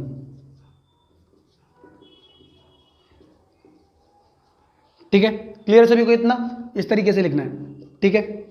ये लीजिए, ये हमने बना ली आपकी टैक्सोनॉमिकल कैटेगरीज। अब बहुत सारे बच्चों को दिक्कत पड़ती है याद करने में, तो उनके लिए देखो ट्रिक बता देता हूं। ट्रिक क्या होती है इसके लिए याद करने के लिए? सीता, गीता, फहीता और देखिए यहां तक क्या हुआ? सीता, गीता, फहीता और, ठीक है। आपको सी से जो भी नाम रखना है, ठीक है, वो रख लीजिए, ठीक है। और चिंसी, ठीक है, ने पकाया खाना, ठीक है, ने आपको हिंदी में लिख लेना, पकाया खाना,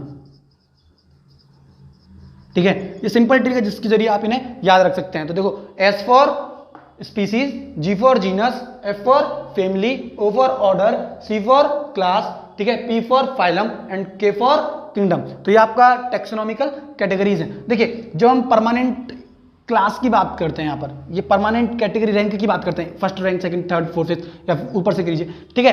तो ये क्या कहलाते हैं आपके टेक्सोनॉमिक कैटेगरी। हर एक जो रैंक है, ठीक है, ये कहलाती है आपकी टेक्सोनॉमिक कैटेगरी। और ये कंप्लीट जो है, ठीक है, वो क्या कहलाता है आपका टेक्सोनॉमिकल हिरार्की। अब क्लियर हो गया सभी को टेक्सोनॉमिक कैटेगरी और इसमें अंतर, ठीक है, हिरार्की में। अब देखेंगे इनके बारे में, समझेंगे कि ये क्या क्या होते हैं। जब आपको डिफाइन करने के लिए what are species, what is genus, what is family, what is order and class and so on, तो आप किस तरीके से बताएंगे, ठीक है। तो देखिए, आपको इजीएस्ट ट्रिक है, इजी वे में मैं समझाऊंगा, आपको आसानी से समझ में आ भी जाएगा। देखिए क्या करना है, आपको नीचे से बिगिन करना है, ठीक है। अब स्पीसीज क्या होते हैं? जिन ऑर्गेनिज्म के अंदर फ्यूअर सिमिलरिटीज होती हैं, ठीक है, उनके अंदर उनको हम क्या बोलते हैं? स्पीसीज, ठीक है। तो हम इसमें लिखेंगे organism with fundamental similarities, organisms with fundamental similarities, with fundamental similarities. Clear है सभी को इतना? अब देखिए जीनस, इसके बाद जीनस को लिखना है, तो उल्टा शुरू करोगे तो ज्यादा बेटर रहेगा, क्योंकि वे ऑफ रिप्रेजेंटेशन में आपको करके बता रहा हूं ताकि आप हमेशा के लिए इसे आसानी से याद रखें, ठीक है।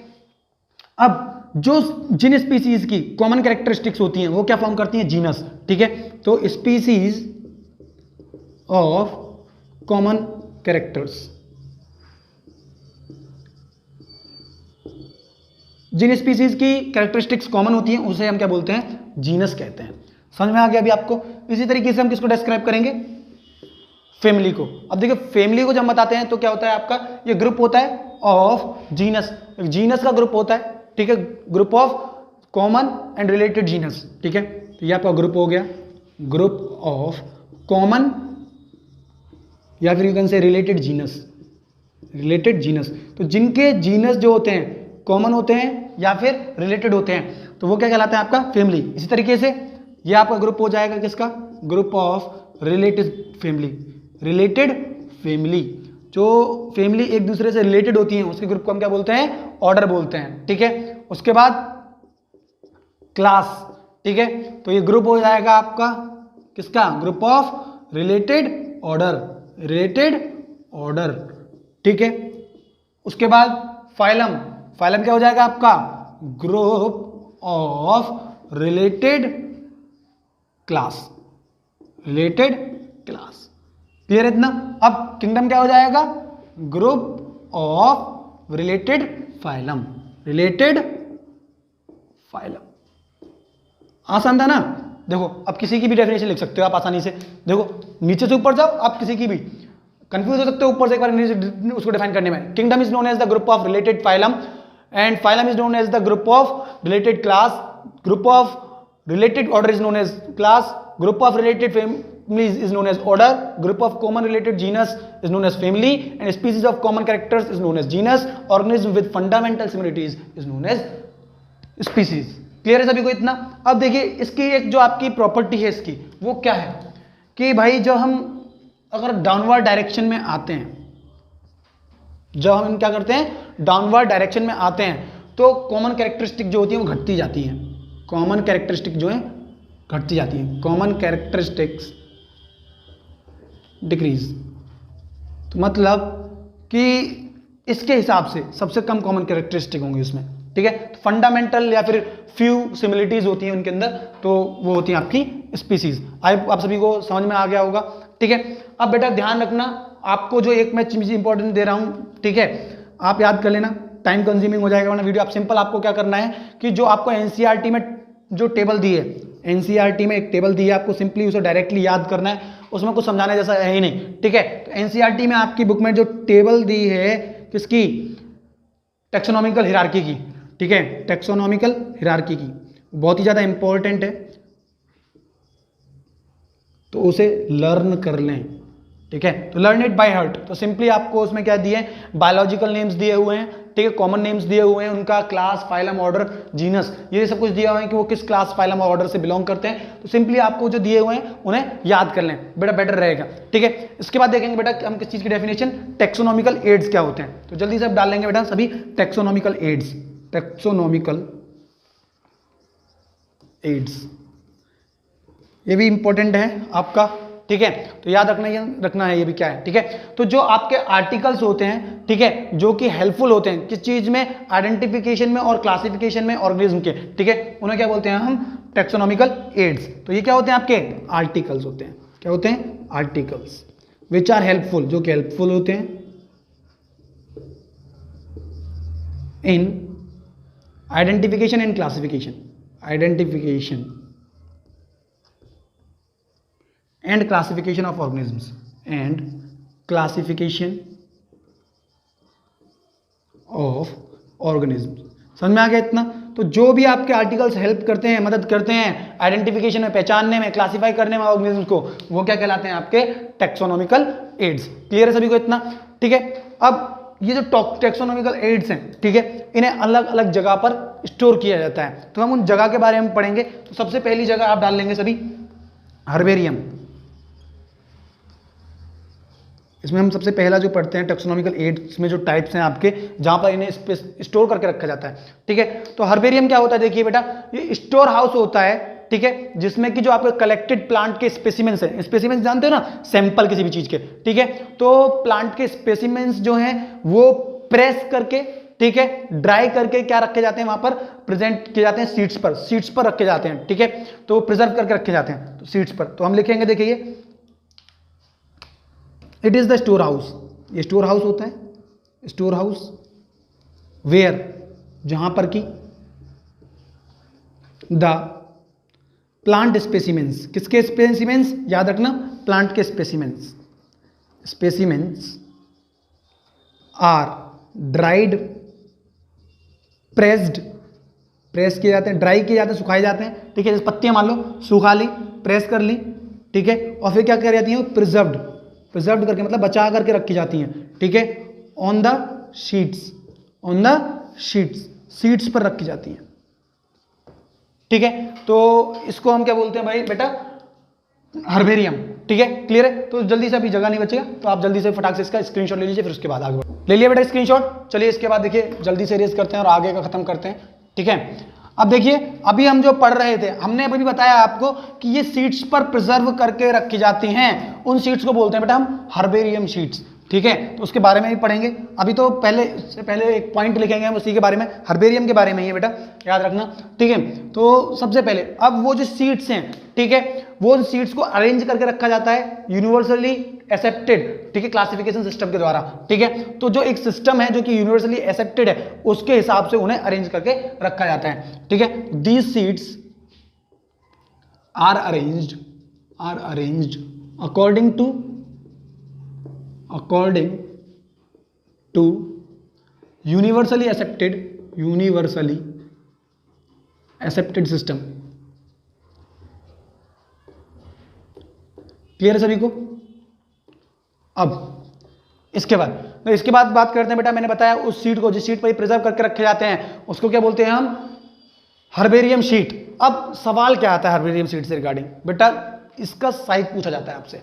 नीट के एग्जामिनेशन में इस क्वेश्चन को बहुत बार पूछा गया है और 2 बार घुमा करके भी पूछा गया है, ठीक है। तो मैं बताऊंगा वो घुमा करके भी किस तरीके से पूछा गया है, तो दोनों के आंसर्स आपको अभी मिल जाएंगे, ठीक है। तो अभी हमें क्या लिखना है बेटा, साइज ऑफ हर्बेरियम शीट, कि भाई वो जो आपके हर्बेरियम शीट है जिस पर की स्पेसिमेंस जो है जो प्रिजर्व करके रखे जाते हैं, उसका साइज क्या होता है, ठीक है। तो देखिए उसका साइज क्या होता है, 11.5 इंटू 16.5 इंचेस। बहुत ही ज्यादा इंपॉर्टेंट है बेटा, याद करके रखना इस चीज को, बहुत बार पूछ लिया जाता है क्वेश्चंस, ठीक है। अब मैंने कहा था कि इसे घुमा करके पूछ लिया जाता है। अब घुमा करके कैसे पूछा जाता है बेटा, आपको जो ध्यान देना है ना, वो किस चीज पर ध्यान देना है, यहां पर देखो क्या लिखा है, इंचेस, इंच में बताइए भाई, 11.5 इंटू 16.5। अब होता क्या है कि आपसे कई बार सेंटीमीटर में पूछ लेते हैं, कि भाई सेंटीमीटर में कितनी होगी। तो बच्चे क्या करते हैं, ओवर कॉन्फिडेंस होकर के आगे चेक ही नहीं करते हैं, ये भी नहीं देखते कि वैल्यू कौन सी पूछी गई उसमें, ठीक है। तो 11.5 इंटू 16.5 लगा देते हैं। वही अगर वो सेंटीमीटर में पूछ ली तो क्या करोगे, ठीक है। पूछी जाती है वैसे सेंटीमीटर या फिर इंचेस में, ठीक है। तो देखेंगे अब हम इसको कन्वर्ट करेंगे किस चीज में, सेंटीमीटर में। तो देख लेते हैं इसका साइज कितना होता है सेंटीमीटर के केस में।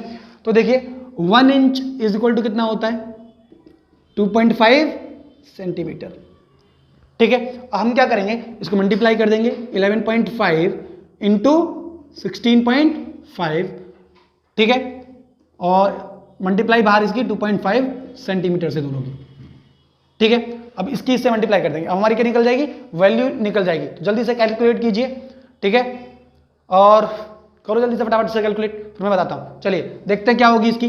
पहले तो ये आपका 28.7 इंटू, अब 60.25 से कीजिए इसकी जल्दी से, क्या होगा 41.2 सेंटीमीटर, ठीक है। ये साइज होता है इसका किस चीज में, सेंटीमीटर्स में। तो आप खुद भी निकाल सकते हैं कैलकुलेट करके, आपको पता होगा कि 1 इंच इक्वल टू 2.5 सेंटीमीटर होता है, तो ठीक है। इसके बाद जो हम पढ़ते हैं बेटा, वो पढ़ते हैं बोटेनिकल गार्डन्स के बारे में, ठीक है। तो इसे उतार लीजिएगा जल्दी से, मैं अभी लिखता हूं बोटेनिकल गार्डन्स के बारे में। बोटेनिकल गार्डन्स, ठीक है। अब बोटेनिकल गार्डन्स क्या होते हैं, देखिए यहां पर क्या होता है, बहुत सारे आपके जो लिविंग प्लांट्स के स्पीसीज हैं, ठीक है, वो स्टोर किए जाते हैं किसकी फॉर्म में, गार्डन की फॉर्म में, ठीक, किसकी फॉर्म में, गार्डन की फॉर्म में, ठीक है। तो देखेंगे here collection of living plant, living, देखिए उसमें नॉन लिविंग प्लांट स्पेसिमेन था क्योंकि वो ड्राई करके रख रहे थे, ठीक है। Living plant specimen, specimen are kept, रखे जाते हैं, किस फॉर्म में रखे जाते हैं, in form of garden, in form of garden. अगर आपको वक्त मिले तो हम दिखा सकते हैं, हमारे पास सेक्टर 18 में नोएडा में बोटेनिकल गार्डन है, जहाँ नियर बाई मेट्रो स्टेशन भी हमारा वही है, ठीक है। तो हम आइए आपको दिखा देंगे कि लाइव कि कैसा होता है बोटेनिकल गार्डन, ठीक है। तो हमारे पास में भी है, लिखवाऊंगा हालांकि एग्जाम्पल और कौन कौन से बोटेनिकल गार्डन्स हैं, ठीक है। अब इसका यूज किस लिए किया जाता है, it is used for identification of plants, it is used for identification of plants.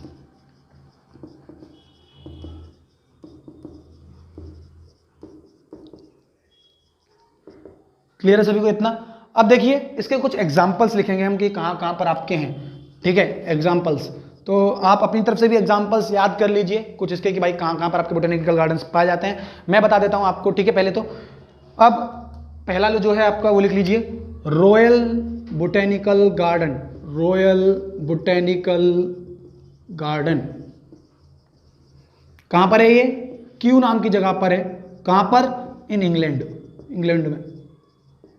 ये जो कुछ इंपॉर्टेंट और फेमस है, ठीक है, मैं उनके नाम आपको लिखवा दे रहा हूं, ठीक है। अब इंडियन बोटेनिकल गार्डन के बारे में, ठीक है, इंडियन जो कौन बोटेनिकल गार्डन है वो कहां पर है, कहीं है इंडिया में बेटा, इंडियन बोटेनिकल गार्डन इन होरा, होरा में, ठीक है। अब उसके बाद और कौन कौन से बोटेनिकल गार्डन है, ठीक है। आपका है next national botanical garden, botanical research institute के नाम से है, नेशनल बोटेनिकल रिसर्च इंस्टीट्यूट के नाम से है आपका लखनऊ में, बोटेनिकल रिसर्च इंस्टीट्यूट इंडिया में, लखनऊ। आई होप आप सभी को इतना क्लियर हो गया होगा, ठीक है। इसके बाद बात करते हैं बेटा हम किस चीज की, म्यूजियम्स की, ठीक है। तो डाल लीजिए बेटा नेक्स्ट म्यूजियम। समझ में आ गया इतना, ठीक है। अब देखिए म्यूजियम्स क्या होते हैं आप सभी को पता है, आपने बहुत बार हो सकता है साइंस म्यूजियम वगैरह और हिस्टोरिकल म्यूजियम्स भी अटेंड किए होंगे, देखे होंगे, प्लेनेटोरियम वगैरह है दिल्ली में, आइए बहुत सारे म्यूजियम्स की लाइन लगी है, ठीक है, देख सकते हैं आप यहाँ पर आकर के भी, ठीक है। और यहाँ पर होता क्या, आपने देखा होगा कि यहाँ पर जो है प्रिजर्व करके रखे जाते हैं प्लांट और एनिमल्स के स्पेसिमेंस, ठीक है। यहाँ पर क्या होता है, preserve plants and animals specimens are preserved here, plants and animals specimens are preserved here, ठीक है। अब ये जो आपके प्रिजर्व करके रखे जाते हैं, ठीक है, ये आपके प्रिजर्व करके रखे जाते हैं, ठीक है, ये रखे जाते हैं प्रिजर्वेटिव आपके केमिकल एंजाइम्स के अंदर रखे जाते हैं, जिसका नाम है आपका फॉर्मेलिन, ठीक है। They are preserved in chemical preservative, तो इंपॉर्टेंट है, याद रखना ये नाम कौन सा है, विज फॉर्मेलिन। और ये भी याद रखना कितने डिग्री, कितना अमाउंट होता है इसका, 40% उस सॉल्यूशन के अंदर। जो प्रिजर्वेटिव सॉल्यूशन होता है उसमें विज फॉर्मेलिन की मात्रा होती है। आप जब हायर स्टडीज करेंगे, जब आप स्पेसिमेंस को स्टडी करेंगे, तो आपको मिलेगा फॉर्मेलिन के अंदर ही रखा हुआ वो मिलेगा आपको स्पेसिमेन, जिसको अगर आप स्टडीज करेंगे, ठीक है, तो 40%, ठीक है। समझ में आ गया, आप फ्यूचर डॉक्टर्स, तो ध्यान से इन वर्ड्स को याद रखिए, ठीक है। अब देखिए इसके बाद क्या है, स्केलेटन्स भी आपको देखने मिल सकते हैं, ठीक है, skeletons of animals, skeletons of specimens, specimens of skeletons of animals, किसके, एनिमल्स के, कैन ऑल्सो बी स्पेसिमेंस हो सकते हैं, किसके, ऑफ म्यूजियम। म्यूजियम में आपके स्केलेटन्स भी एनिमल्स के, ठीक है, रखे जाते हैं किसकी तरह, स्पेसिमेंस की तरह, ठीक है। अब इनका यूज किया जाता है एक्वियल मटेरियल की तरह, ठीक है, किस चीज के लिए, आइडेंटिफिकेशन के लिए। एक्वियल का मतलब क्या होता है, आर्कियोलॉजिकल स्टडी के लिए, कि भाई हम क्या करते हैं, नंबर ऑफ उसके अंदर जो किस चीज का अमाउंट कितना है, न्यूट्रिशन वैल्यू क्या है, तो डिफरेंट क्राइटेरियाज होते हैं आर्कियोलॉजिकल डिपार्टमेंट के, जिसके हिसाब से वो बता देते हैं ये फॉसिल कितनी पुरानी है, ठीक है। तो ये किस लिए यूज किए जाते हैं आपके, ये यूज किए जाते हैं as a archaeal material for the identification. They are used as archaeal material for identification. I hope आप सभी को इतना क्लियर हो गया होगा। तो बेटा जल्दी से फटाक से इसका स्क्रीनशॉट ले लीजिए, जल्दी से लीजिए, ले लिया स्क्रीनशॉट सभी ने। चलिए मैं इरेज करता हूं, फिर जल्दी से नेक्स्ट टॉपिक पर चलते हैं। साथ के साथ नोट्स बनाते चलें, या स्क्रीनशॉट्स ले रहे हैं तो उनको बाद में जरूर आप क्या करें, ट्रांसफॉर्म कर लें नोट्स में अपने पास, और रिवाइज करते रहें। बेटा रिवीजन इज द ओनली की, ध्यान रखना, ठीक है। तो कोई भी गुरु कितनी भी गुट्टी बना के पिला नहीं सकता आपको, रिवाइज आपको ही करना पड़ेगा। तो साथ के साथ रिवाइज करते चलें। तो नेक्स्ट टॉपिक है बेटा हमारा जूलॉजिकल पार्क, इसके बाद जूलॉजिकल पार्क। जूलॉजिकल पार्क्स क्या होते हैं बेटा, यहां पर क्या होता है कि जो आपके वाइल्ड एनिमल्स होते हैं, ठीक है, उनको प्रिजर्व करके रखा जाता है, ठीक है, प्रोटेक्टेड एनवायरनमेंट में रखे जाते हैं आपके ह्यूमन केयर के अंडर, ठीक है। तो लिखेंगे here wild animals are kept, ठीक है, in safe environment, safe environment में रखे जाते हैं, प्लस ह्यूमन केयर के साथ, ठीक है, अंडर ह्यूमन केयर, ठीक है। लेकिन बेटा आप लोग मत चले जाना केयर करने, वो आपकी केयर नहीं करेंगे, ठीक है, वो ट्रेंड बंदे होते हैं, ठीक है, वही केयर करते हैं उन लोगों की, ठीक है। अब इसके एग्जांपल्स देखेंगे कि इसके एग्जांपल्स क्या क्या हो सकते हैं। दिल्ली का जू फेमस है, आपको पता है, national zoological park of Delhi. Again आइए और विजिट कीजिए, ठीक है। तो लिख लेते हैं पहला एग्जांपल, नेशनल जूलॉजिकल पार्क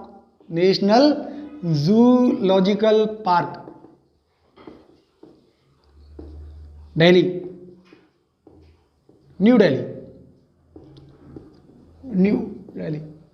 और अगर आप जिस एरिया से हैं उस एरियाज में अगर इनमें से बोटेनिकल गार्डन या कोई और चीज, हर्बेरियम या फिर कोई ऐसी अदर चीज, जूलॉजिकल पार्क, ठीक है, अगर फेमस है तो कमेंट सेक्शन में जरूर बताएं, ठीक है, कौन सा फेमस है बताइएगा, फिर मुझे देखता हूं, मैं सोचूं फिर विजिट मारने के लिए, ठीक है। उसके बाद नेक्स्ट अब देखें और कौन सा एग्जाम्पल हो सकता है। अलीपुर का जू, ठीक है, कहां पर है आपका, कोलकाता में, वेस्ट बंगाल, ठीक है। अलीपुर जू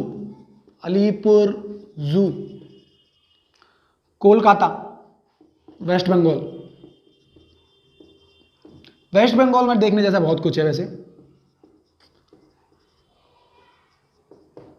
ठीक है, कॉर्ग वॉर्ग्स बहुत ही अच्छी जगह है।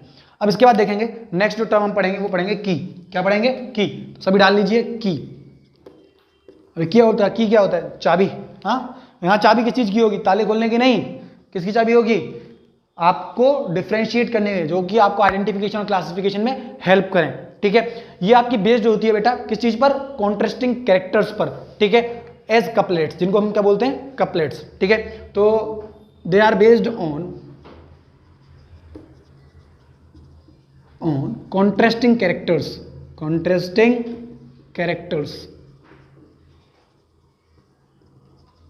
known as couplet, जो आपकी की हैं, ठीक है, वो कॉन्ट्रास्टिंग कैरेक्टर्स पर बेस होती हैं। ठीक है, जिनको कि हम क्या बोलते हैं, कपलेट। अब जैसे कि कपलेट को हम लीड भी कहते हैं, क्या कहते हैं, लीड, जो अपोजिट वाले होते हैं कपलेट। ठीक है, जिसमें कि क्या होता है कि जो क्लासिफिकेशन में यूज हो, ठीक है, लेकिन उनमें जो दोनों हैं, ठीक है, अपोजिट स्टेटमेंट्स हो। स्टेटमेंट्स क्या हो, अपोजिट हो। आपको एग्जांपल के तौर पर समझाऊंगा तो और ज्यादा समझ में, अच्छे समझ में आ जाएगा। लेकिन अभी इतना जान लीजिए कि ये क्या होते हैं, कॉन्ट्रास्टिंग कैरेक्टर्स होते हैं, जिनको कि हम कपलेट बोलते हैं, बेस्ड होते हैं कॉन्ट्रास्टिंग कैरेक्टर्स पर। और ये आप में ये यूज होते हैं किस चीज में, क्लासिफिकेशन में, यूज्ड इन क्लासिफिकेशन। ठीक है, उसके बाद देखिए कपलेट विद अपोजिट स्टेटमेंट्स, जिन कपलेट्स में अपोजिट स्टेटमेंट्स होते हैं, ठीक है, are known as leads, are known as lead. देखिए बेटा लीड्स क्या होता है, आपको पता है भाई, लीड जनरेट करके दो, मतलब जरिया कोई। ठीक है, अब देखो मैं इसको आपको एग्जांपल के थ्रू समझा देता हूं, आपको क्लियर हो जाएगा एग्जांपल के थ्रू। एग्जांपल, सपोज करो ये पेरेंट 1 और ये पेरेंट नंबर 2। ठीक है, अब हमने क्या लिया, उसका एक कैरेक्टर्स ले लिया, एक कैरेक्टर ले लिया, कैरेक्टर नंबर 1। ठीक है, हाइट का ले लिया। अब हाइट जो था वो एक की थी। ठीक है, अब वो डिपेंड करती है आपके कॉन्ट्रास्टिंग कैरेक्टर्स पर। कपलेट होता है, मतलब आपके कैरेक्टर्स हो गए, जैसे अगर वो आपका होमो जाएगा से दोनों टोल है तो ये तो कहलाएगा कपलेट। ठीक है, और अगर उसमें एक कैपिटल टी और एक स्मॉल टी है, मतलब ये आपका हेटेरोजाइगस कंडीशन हो गई। ठीक है, आपने पढ़ा होगा 10th क्लास में। ठीक है, जब पढ़ाते हैं हम हेरिडिटी एंड इवोल्यूशन, तो ये टॉल है, ये आपका डॉर्फ है। तो ये क्या अपोजिट स्टेटमेंट है, देखो couplet with opposite statement are known as lead, तो ये क्या कहलाएंगे, आपकी लीड है। ये भी कपलेट लेकिन अपोजिट स्टेटमेंट है। ठीक है, तो आपको समझ में आ गया।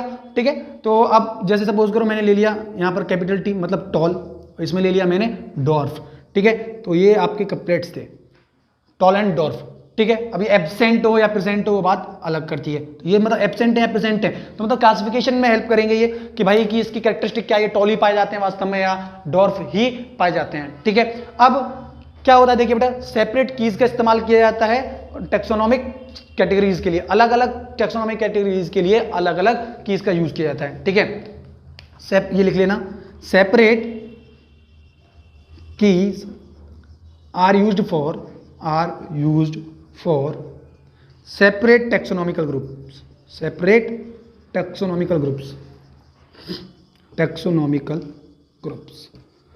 आई होप इतना सभी को क्लियर हो गया। तो जल्दी से फटाक से इसके स्क्रीनशॉट लो, फिर चैप्टर खत्म करेंगे इसके बाद जल्दी से। चलिए जल्दी से अब चैप्टर फिनिश करने की ओर चलते हैं, लास्ट टॉपिक बचा है हमारा। ठीक है, तो देखिए मानते हैं वीडियो लेंथ दिया, बट बेटा नोट्स के साथ इतने अच्छे से जब पढ़ेंगे तो टाइम तो कंज्यूम होता ही है। ठीक है, तो चलिए देखते हैं लास्ट टॉपिक क्या है। इनके अलावा भी देखिए क्या होते हैं जो हमने पढ़े अभी तक ऊपर, अदर चीजें भी, अदर मीन्स भी हैं आपके डिस्क्रिप्शन को इकट्ठा करके रखने के लिए, ताकि हम क्या कर सकें, क्लासिफिकेशन और आइडेंटिफिकेशन कर सकें। ठीक है, तो अदर मीन्स को हम पढ़ेंगे कि जो अदर मीन्स हैं, ठीक है, to store information for classification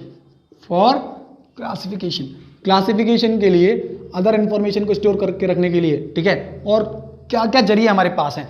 ठीक है, तो देखिए बेटा पहला जो है हमारा क्या है, फ्लोरा। आप जानते होंगे सभी फ्लोरा के बारे में।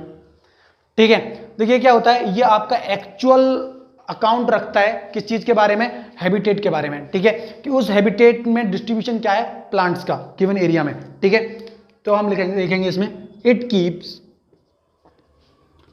Actual account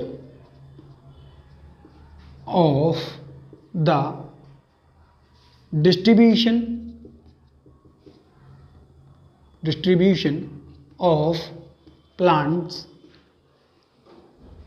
in a given area, in a given area, एक किसी एरिया के अंदर, ठीक है, कि भाई क्या आपका डिस्ट्रीब्यूशन है प्लांट्स का, ठीक है, उसको कौन बताता है? हमारा फ्लोरा। तो आपने पढ़ा होगा कि फ्लोरा एंड फोना, ठीक है, तो ये प्लांट्स के बारे में होता है। इस तरीके से फोना जो होता है आपका, वो एक्चुअल अकाउंट रखता है डिस्ट्रीब्यूशन का प्लांट्स के किसी एक एरिया में, और फ्लोना आपका रखता है एनिमल्स का। क्लियर है? तो इसके बाद में देखिए क्या होता है दूसरा, मैनुअल्स। मैनुअल्स भी होते हैं जो बुक के रूप में जो आपके मैनुअल्स होते हैं, ठीक है, लैब मैनुअल्स या कुछ और, ठीक है, तो वो आपके हेल्पफुल होते हैं प्रोवाइड करने में इंफॉर्मेशन आइडेंटिफिकेशन के लिए, ठीक है, और या फिर नेम्स के लिए, आपका आइडेंटिफिकेशन करने के लिए किस चीज़ का? नेम्स का, किसी भी स्पीसीज के उस एरिया में जो पाई जाती हैं, ठीक है। तो they help in identification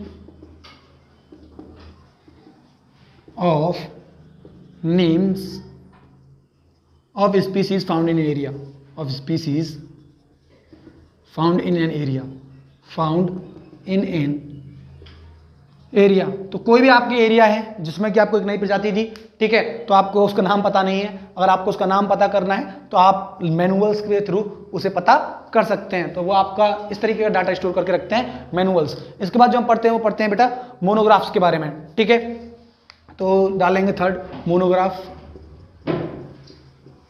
monograph, ठीक है, ये आपको क्या करते हैं? ग्राफिकल रिप्रेजेंटेशन रखते हैं और रिटर्न भी रखते हैं, ठीक है, तो ये इंफॉर्मेशन रखते हैं आपकी ग्राफिकल भी और वर्डिंग्स में भी, ठीक है, किसी भी एक टेक्सोन या सब्जेक्ट के बारे में, ठीक है। They keep information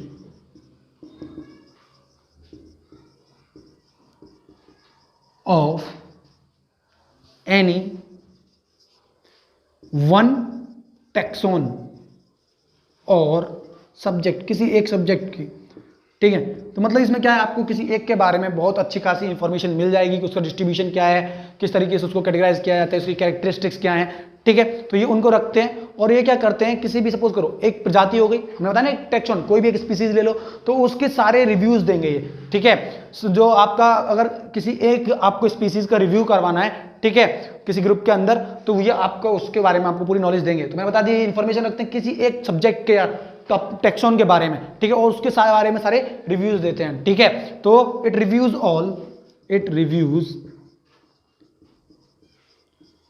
all species of a group.